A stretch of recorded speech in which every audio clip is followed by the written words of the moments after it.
Hey everybody, Tom here, and today I want to talk about different tips for how to teach Coimbra.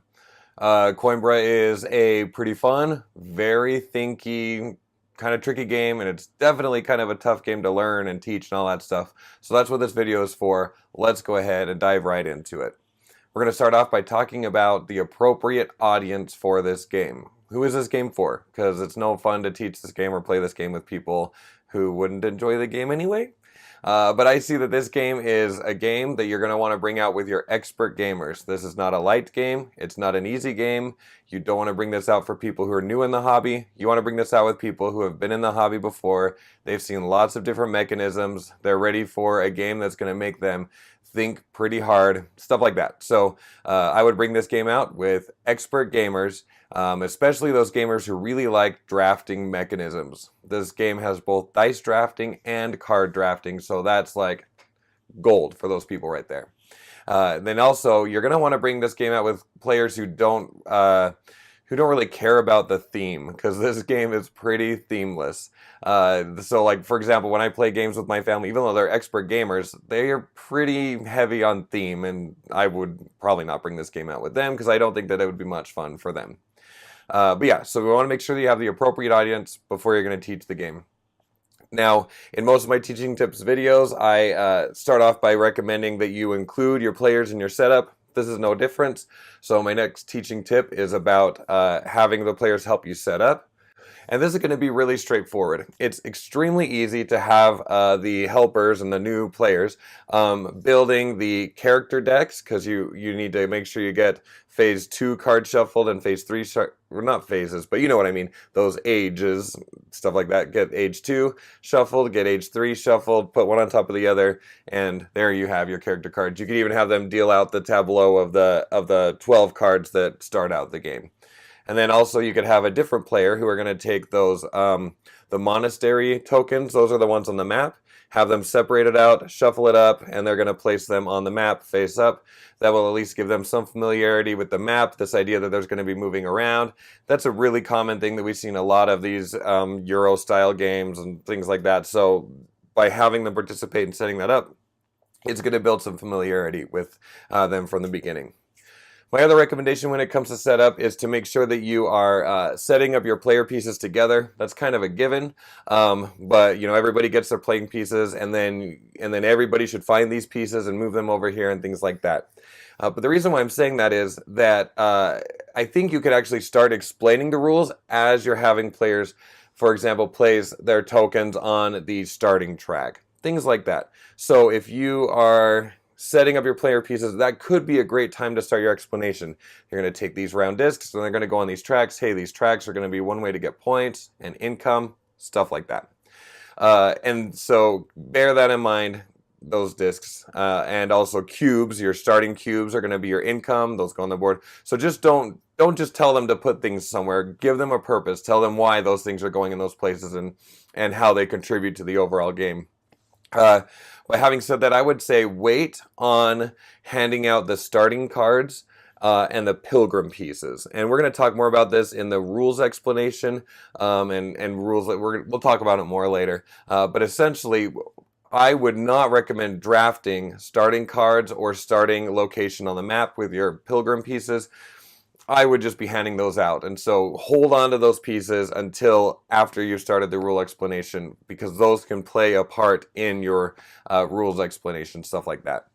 And then also when you do your turn order track, normally with these bigger games, especially with kind of longer turns, I would recommend you go first so you could show.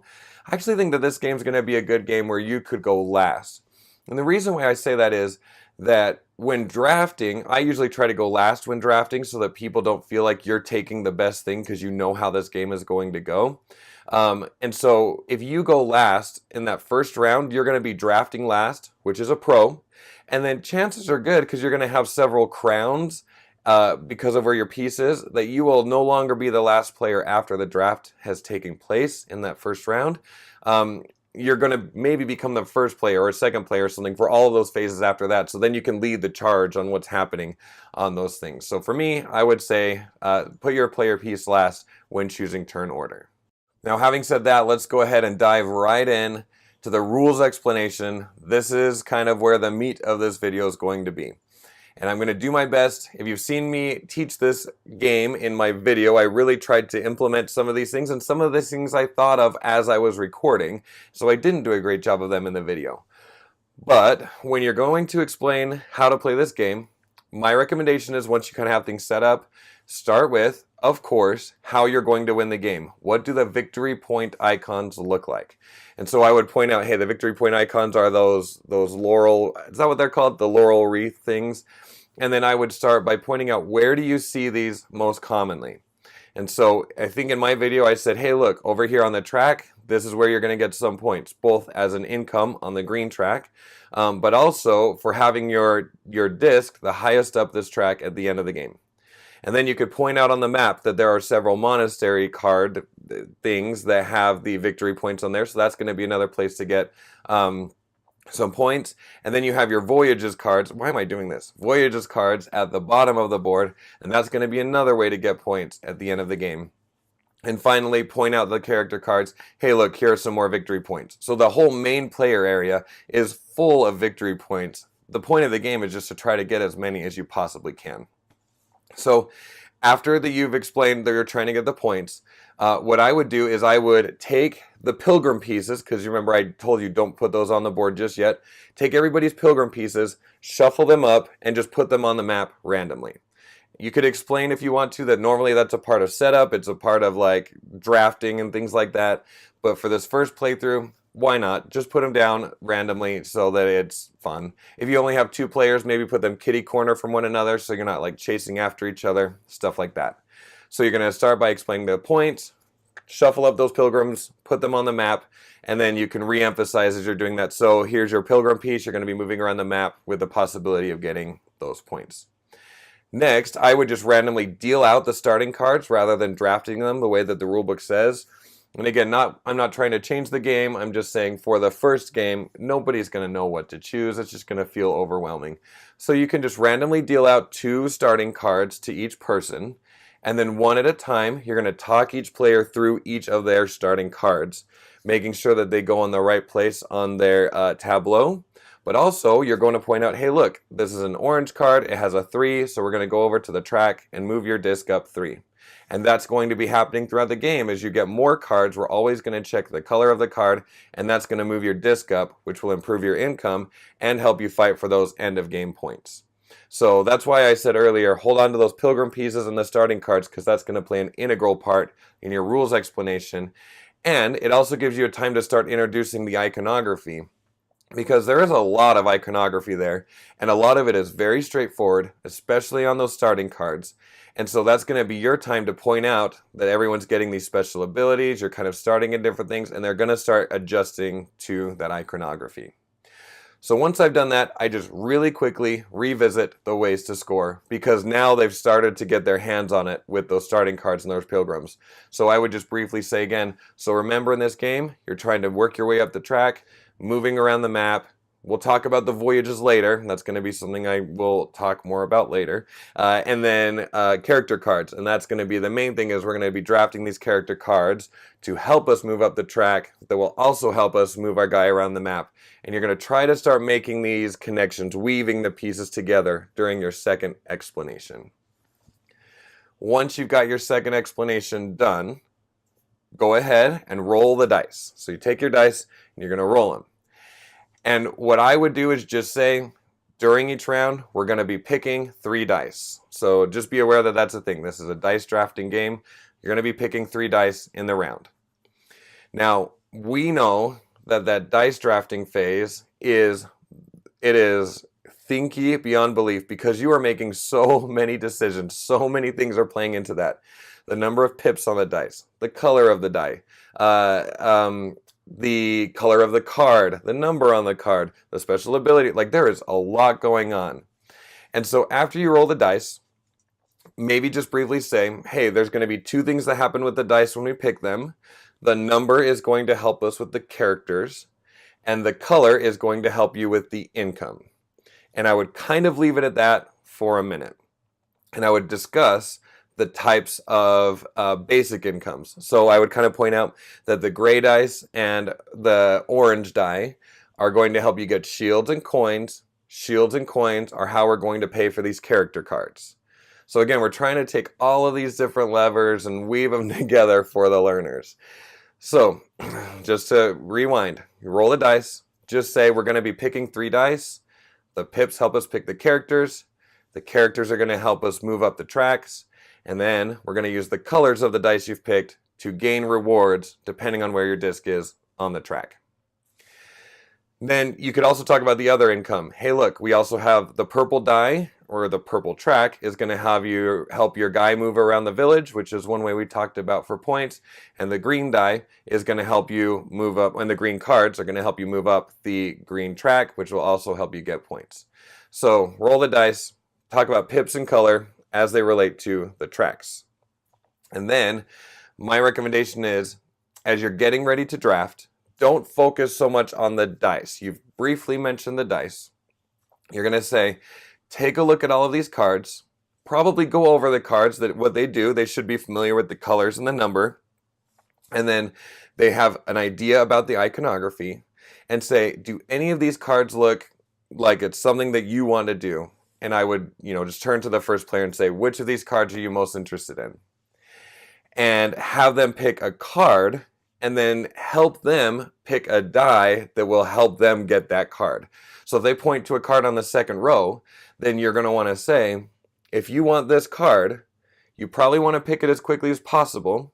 You might need to point out that there are other players, so you want a high numbered die if it seems like it's a valuable card, and stuff like that. So I'm just saying, don't emphasize picking the dice and using the dice to help you get the card. Emphasize which card do you want, and which dice are going to help you get to that card. And especially as the round is going on and more people are kind of pointing out the cards that they're interested in, you're going to help them successfully pick the dice, especially during this first round. So focus on the characters, help them pick which dice are going to help them get the card that they want to get. And with that, you should be able to get pretty far into your rules explanation, especially because, as I mentioned, the biggest chunk of the game, all those decisions are the dice drafting and the character drafting. And so once you get over that hump, the rest of the round, those other phases are pretty much, they run themselves. The decisions are already made. So having said that, let's talk about which rules we should wait on. I would wait on the details of each phase until you're doing that phase in each round. I don't think there's a reason to go one phase at a time during your explanation, because there's a lot of different moving pieces to those phases, and so you could just naturally do that as time goes on. I would hold off on really explaining very many details about the crowns and the diplomas until you need to talk about the crowns and the diplomas. So you could point out that the crowns are there and they're going to end up on these things, and maybe you even tell them early on, kind of say, crowns are going to be what helps us with turn order. Leave it at that. And then once you do your first turn order phase, I think it was phase D, probably, then they're going to be like, oh, okay, that's what the crowns do. I don't think anyone's going to freak out over having first turn in their first game. And then the diplomas, they're so small on those cards, and they play an important role in end of game scoring, but I just wouldn't take a ton of time explaining the diplomas. So I would maybe mention the diplomas at the beginning, point out that the more different types of diplomas you get during the game, the more points you'll get. You could maybe even point out the scoring on their board, but I just wouldn't go into too much detail right off at the beginning.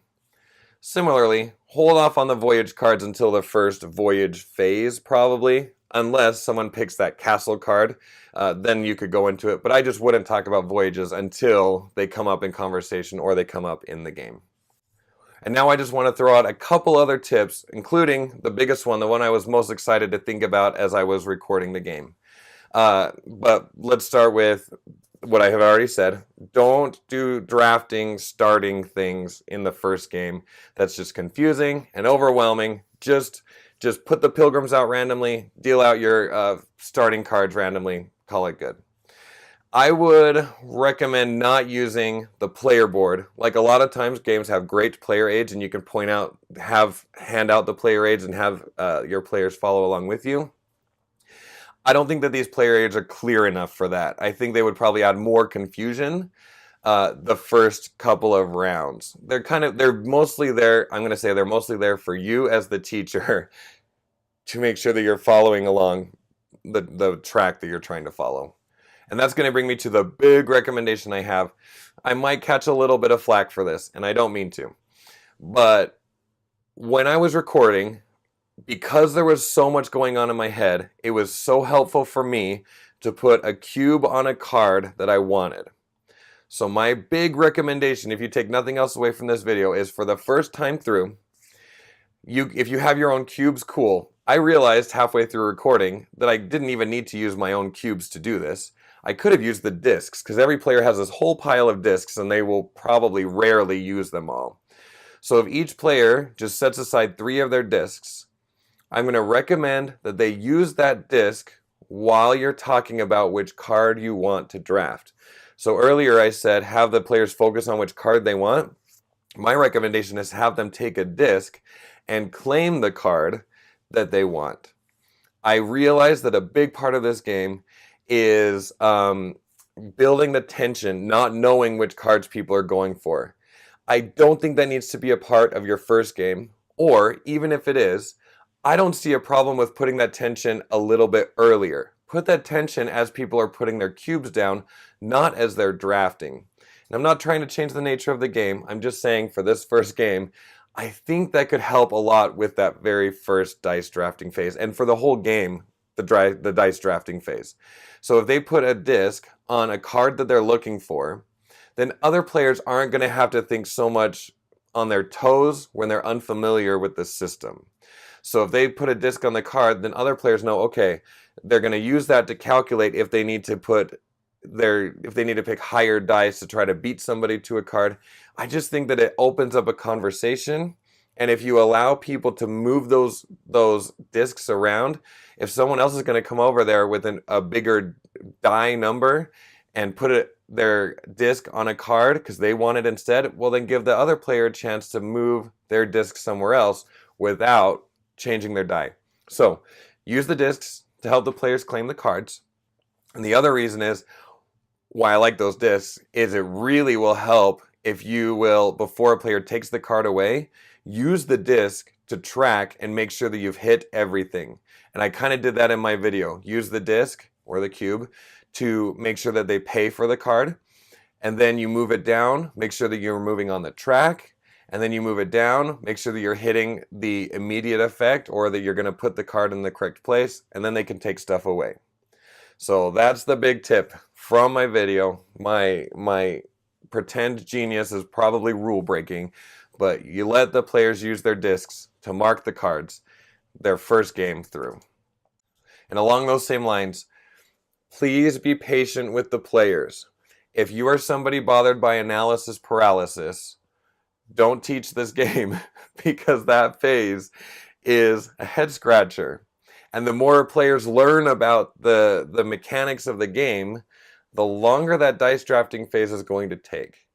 Being impatient is going to make the experience extremely not fun, and I think it would ruin it.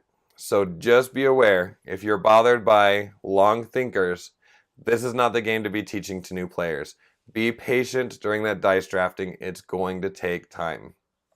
And then I would also offer my players, I often do this with a set number of rounds, an optional reset.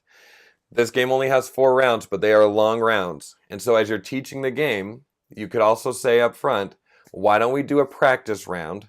I'll help you get through the first full round of everything, and then we'll have a chance to reset if you want to, or we can keep going with the stuff that you started. And so, yeah, keep an optional reset available after the first round if players want it. That is it. Those are my teaching tips. Use the discs when they're drafting the cards. I think it's a good plan. Let me know what you think. Maybe I'm crazy. Maybe I'm ruining the design. I don't know. Throw me a comment. Do so nicely. We can be nice to each other on the internet. I know it's possible. But yeah, if you disagree or if you have a different suggestion, maybe you have something I didn't think of, leave me a comment. I would love to hear how this goes. Teaching this game can be a bear, but hopefully a couple of these tips stand out to you and they help you teaching Coimbra become a more successful thing for other players to enjoy this really, really fun, very thinky game. Now, having said that, I'm going to sign off. Talk to you guys later. Thank you for watching. Bye.